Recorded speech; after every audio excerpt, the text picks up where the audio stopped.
શ્રી વિમલનાથ ભગવાનનું જીવનચરિત્ર. સર્વજ્ઞતા પ્રાપ્તિ માટે દીર્ઘકાળના પ્રયત્નોની આવશ્યકતા હોય છે.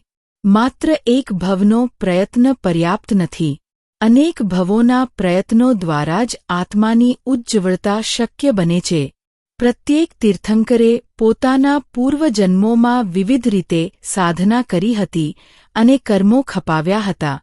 પૂર્વભવ ત્રીજો, ઘાતકી ખંડમાં રાજા પદ્મસેન. ભગવાન વિમલનાથ પોતાના પૂર્વજન્મમાં ઘાતકી ખંડની પૂર્વ વિદેહમાં ભરત વિજયની મહાપુરી નગરીના પદ્મસેન રાજા હતા. તેમણે પોતાના જીવનમાં ઘણી કીર્તિ મેળવી હતી. તે એક કુશળ અને ન્યાયશીલ રાજા હતા. એક વખત તે મહાપુરી નગરીમાં આચાર્ય સર્વગુપ્ત પધાર્યા. રાજા પદ્મસેન ભક્તિ પૂર્વક તેમની પાસે વંદન કરવા ગયા અને ગુરુ મહારાજ પાસે ધર્મોપદેશ સાંભળ્યો. આચાર્યશ્રીના ઉપદેશથી તેમનામાં વૈરાગ્ય પ્રગટ થયો અને રાજા પદ્મસેન દીક્ષા માટે તૈયાર થયા. તેમણે ગુરુ મહારાજ પાસે દીક્ષા લઈને ઉત્કૃષ્ટ સાધનામાં તેઓ સંલગ્ન બન્યા. ધર્મ ધ્યાન તેમજ શુક્લ ધ્યાન વડે મહાન કર્મ નિર્જરા કરીને તેમણે તીર્થંકર ગોત્રનો બંધ કર્યો. અનશન અને આરાધનાપૂર્વક શરીર ત્યાગીને તેઓ 8મા દેવલોકના મહર્ધિક વિમાનમાં દેવ તરીકે ઉત્પન્ન થયા. પૂર્વભવ બીજો, 8મા દેવલોકના મહર્ધિક વિમાનમાં દેવ. રાજા પદ્મસેનનો જીવ મહાપુરી નગરીમાંથી દેહ ત્યાગીને 8મા દેવલોકના મહર્ધિક વિમાનમાં દેવ તરીકે અવતર્યો. અહીં તેમને દરેક જાતના દેવલોકના દિવ્ય સુખો હતા, પરંતુ પદ્મસેનનો જીવ તો તે સુખમાં રંગાયા વગર પોતાની આત્મસાધનામાં જ લીન રહ્યો. આ રીતે દિવલોકમાં અસંખ્ય વર્ષ વીત્યા બાદ તેમનું આયુષ્ય પૂર્ણ થતાં તે ભરતક્ષેત્રની કંપિલપુર નગરીમાં અવતરે છે અને ત્યાંથી પોતાની મોક્ષ સાધના પૂરી કરી તીર્થંકર બને છે. તેની વાત આગળ સાંભળીએ. તમે જોઈ રહ્યા છો યુટ્યુબ ચેનલ જૈન લાઇબ્રેરી અને રેગ્યુલર અપડેટ મેળવવા માટે મેસેજ કરો અમારા મોબાઈલ નંબર 9496428834 ઉપર અને જોડાવો અમારા વોટ્સઅપ ગ્રુપમાં. ભવ પહેલો, ભરતક્ષેત્રમાં વિમલનાથ. ભરતક્ષેત્રમાં કંપિલપુર નામની નગરીમાં રાજા કૃતવર્મા રાજ્ય કરતા હતા. તેમની મહારાણીનું નામ શ્યામા હતું. રાજા રાણી બંને પુણ્યવંત છે અને દેવ, ગુરુ, ધર્મની ઉપાસનામાં તત્પર રહે છે. અચાનક તે કંપિલપુર નગરીમાં રાજમહેલના આંગણે કરોડો રત્નોની વૃષ્ટિ થવા લાગી. વૈશાખ સુદ બારસના દિવસે મહારાણી શ્યામા જ્યારે નિંદ્રાધીન હતા ત્યારે ઉત્તર ભાદ્રપદ નક્ષત્રમાં તેમણે એ 14 મંગળ સ્વપ્નો જોયા અને 13મા તીર્થંકર શ્રી વિમલનાથ ભગવાનનો જીવ સ્વર્ગમાંથી આયુષ્ય ભોગવીને માતા શ્યામાની કૂંખમાં અવતર્યો. આવા સુંદર સ્વપ્ન જોતા જ મહારાણી જાગ્યા અને સવાર પડતા રાજા પાસે જઈ અતિ હર્ષદાયક મંગલ સ્વપ્નોની વાત કરી. સ્વપ્નોના આધારે સ્વપ્નશાસ્ત્રીઓએ તીર્થંકર મહાપુરુષના જન્મ અંગેની જાહેરાત કરી. સમગ્ર શહેરમાં હર્ષની લહેર પ્રસરી ગઈ. સર્વત્ર 14 મહાસ્વપ્ન તથા તેમના ફળની વાત ચાલતી હતી. ચ્યવન કલ્યાણકનો ઉત્સવ કરવા સ્વર્ગેથી ઇન્દ્રો આવી પહોંચ્યા.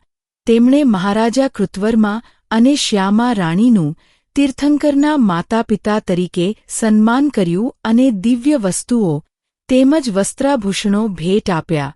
ઇન્દ્રની આજ્ઞાથી દેવકુમારીઓ પણ શ્યામા માતાની સેવા કરવા કંપિલપુરમાં આવી પહોંચી.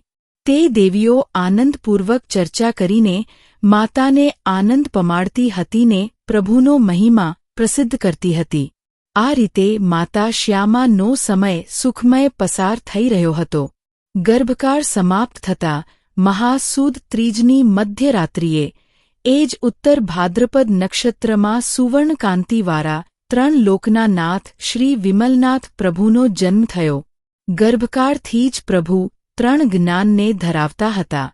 પ્રભુનો જન્મ થતાં જ સ્વર્ગમાં તત્કાળ દિવ્ય ઘંટાર્વ થયો. તીર્થંકરના અવતારનો પ્રભાવ સ્વર્ગલોકમાં તેમજ નર્કમાં પણ પહોંચી ગયો. નર્કમાં કદી ન જોયેલી શાંતિ દેખીને નારકીના જીવો પણ બેગડી મુગ્ધ બન્યા. દેવલોકના દેવેન્દ્રો તીર્થંકરનો જન્મ થવાનું જાણતા જ બાલતીર્થંકરના દર્શન માટે કંપિલપુરમાં આવી પહોંચ્યા. એ બાલતીર્થંકરને તેડીને ઇન્દ્રાણી ધન્ય બની અને પછી તે બાલપ્રભુને ઐરાવત હાથી ઉપર બિરાજમાન કરીને પ્રભુની સવારી ઇન્દ્ર મેરુપર્વત ઉપર લઈ ગયા. આવા ઉન્નત મેરુપર્વત ઉપર 56 દીપકુમારી અને 64 ઇન્દ્રો એ અતિશય ભક્તિપૂર્વક મહાન એવા તીર્થંકરનો અભિષેક કર્યો. અભિષેક સમયે આકાશમાંથી પુષ્પવૃષ્ટિ થઈ. ત્યારબાદ ઇન્દ્રાણીએ સ્વર્ગના તે દિવ્ય આભૂષણો પ્રભુને પહેરાવ્યા. ઇન્દ્રે આનંદકારી તાંડવ નૃત્ય કર્યું અને પછી બાલતીર્થંકરની સ્તુતિ કરીને પ્રભુનું નામ વિમલકુમાર પાડ્યું. પ્રભુનો જન્મ અભિષેક ઉજવીને ઇન્દ્ર કંપિલપુરમાં પરત આવ્યા અને અત્યંત બહુમાનપૂર્વક માતાપિતાને તેમનો પુત્ર પરત કર્યો. રાજાએ પણ કંપિલપુરમાં પરમ ઉત્સાહપૂર્વક જન્મોત્સવ ઉજવ્યો. સમગ્ર નગરમાં વધામણી વહેંચવામાં આવી. બાલક્રીડા કરતા કરતા બાળક વિમલનું શરીર ધીમે ધીમે વિકસવા લાગ્યું. તેમની બાલક્રીડાઓ જોઈને રાજા અને રાણી આનંદિત થતા. દેવો પણ બાળ રૂપ ધારણ કરી અને પ્રભુ પાસે રમવા આવતા. તેમણે કિશોરાવસ્થા પસાર કરીને યૌવન વયમાં પ્રવેશ કર્યો. ભગવાનનું સૌંદર્ય અત્યધિક આકર્ષક થતું ગયું. તેઓ જ્યાં જ્યાં જતા ત્યાં લોકો તેમને જોઈને અનિમેષ નયને નિહાળ્યા કરતા. તેમના શરીરની ઊંચાઈ 60 ધનુષ્ય હતી. રાજા કૃતવર્માએ પુત્રને તમામ પ્રકારે સમર્થ સમજીને સુયોગ્ય રાજકન્યાઓ સાથે તેમના લગ્ન કર્યા. તેઓ ઇન્દ્રની જેમ ભૌતિક સુખોને ભોગવતા રહ્યા. વિમલકુમારને 15 લાખ વર્ષ પૂર્ણ થતા સમ્રાટ કૃતવર્મા એ વિમલકુમારને આગ્રહપૂર્વક રાજ્ય સોંપીને સાધુ બની ગયા. વિમલકુમાર હવે રાજા બનીને કુશળતાપૂર્વક રાજ્યનું સંચાલન કરવા લાગ્યા. તેમના પુણ્ય પ્રતાપે રાજ્યમાં ન તો અતિવૃષ્ટિ હતી કે ન અનાવૃષ્ટિ અને ન તો મહામારી રૂપે કોઈ ભયંકર રોગનો આતંક પ્રસર્યો હતો. તેમના રાજ્યકાળ દરમિયાન પ્રજા ખૂબ જ સુખી અને સમૃદ્ધ હતી. આવી રીતે તેમણે 30 લાખ વર્ષ સુધી કંપિલપુરનું રાજ્ય સંભાળ્યું.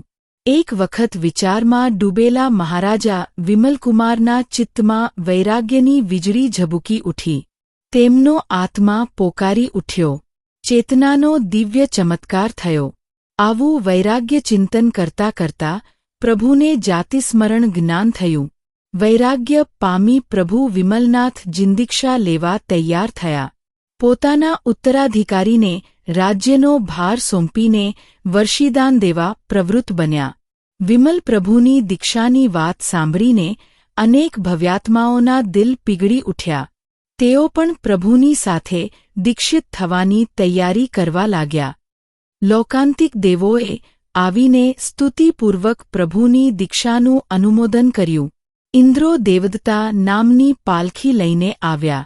દેવદત્તા નામની પાલખીમાં આરૂઢ થઈ વિશાળ શોભાયાત્રા સહિત પ્રભુ સહસ્રામ્ર વનમાં દીક્ષા લેવા પહોંચ્યા.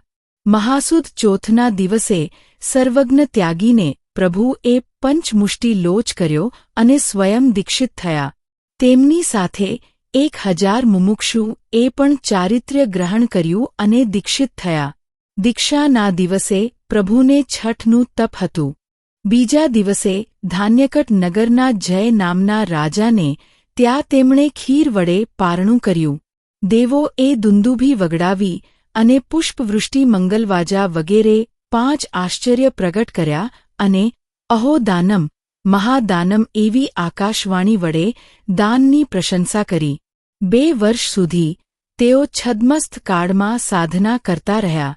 વિવિધ તપ અને વિવિધ અભિગ્રહો સાથે ધ્યાન વડે કર્મોની મહાન નિર્જરા કરતા કરતા તેઓ પુનઃ દીક્ષા સ્થળે પધાર્યા.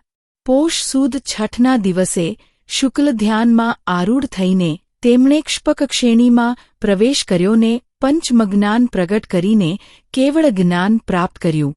પ્રભુ વિમલનાથ તીર્થંકર પરમાત્મા થયા અને અરિહંત બન્યા. ઇન્દ્રોએ પ્રભુના કેવળ જ્ઞાન કલ્યાણકનો ભવ્ય મહોત્સવ ઉજવ્યો અને સંવસરણની રચના કરી. વિમલનાથ ભગવાને સંવસરણમાં પ્રથમ દેશના આપી.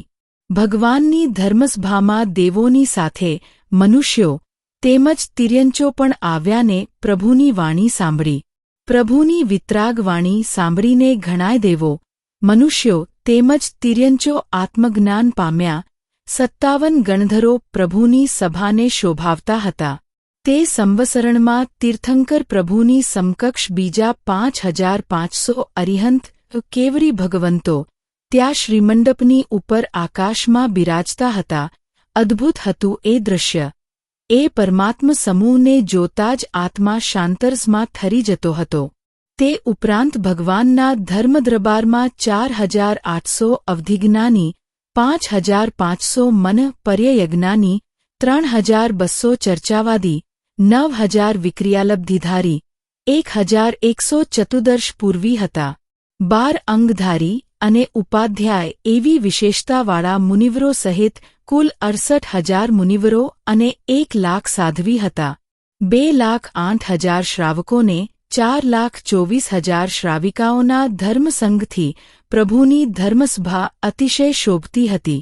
ષણમુખ યક્ષ અને વિદિતા યક્ષિણી શાસન દેવદેવી તરીકે સ્થપાયા. ત્યાં પૂર્વ પશ્ચિમ કે ઉત્તર દક્ષિણ ચારે દિશામાં બેઠેલા જીવોને એમ જ લાગતું હતું કે અમે પ્રભુની જ સન્મુખ છીએ. ભગવાનનું મુખ ચારે દિશાએથી એક સરખું જ દેખાતું હતું. લાખો વર્ષ સુધી ભગવાન વિમલનાથે ધર્મચક્ર પ્રવર્તન કર્યું. તીર્થંકર વિમલનાથનો ધર્મોપદેશ સાંભળીને કેટલાય જીવો તત્કાળ સંસારથી વિરક્ત થઈને મુનિ થયા. કેટલાય જીવો સમ્યક્ત્વ સહિત વ્રત ધારણ કરીને શ્રાવક થયા. કેવળ જ્ઞાન પામ્યા પછી ભગવાન વર્ષો સુધી તીર્થંકરપણે વિચર્યા. તેઓ કુલ 15 લાખ વર્ષ દીક્ષા પર્યાયમાં રહ્યા. તેમનું કુલ આયુ 60 લાખ વર્ષ હતું. અંતે 6000 સાધુઓ સહિત શાશ્વત મોક્ષભૂમિ એવા સંમેદ શિખર પધાર્યાને 1 માસ સુધી ત્યાં સ્થિર રહ્યા અને આજીવન અનશન ગ્રહણ કર્યું અને કાઉસક ધ્યાનમાં લીન થયા. જેઠ વદ સાતમ આવી. પ્રભુને હવે માત્ર 2 ઘડી સંસાર બાકી રહ્યો હતો.